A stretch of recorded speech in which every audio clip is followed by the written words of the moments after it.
The JLP's John Lee has been declared the winner of the by-election, the Yallas division in St. Thomas. He got 1,859 votes, and the PNP candidate Constantine Bogle 1,338 votes.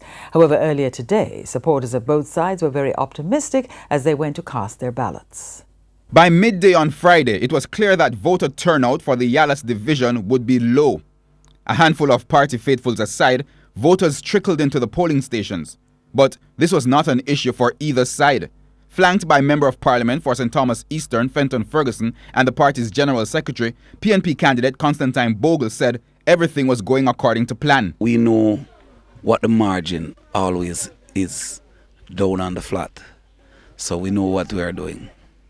I'm not going to release all the logistics, but we know what we are doing. History would not point to a natural victory.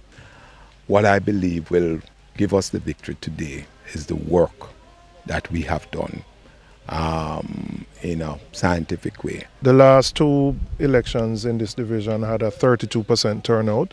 Normally by-elections are a bit lower, but we have our own targets in mind in each of the polling stations, and we're working towards those targets and bringing the persons out.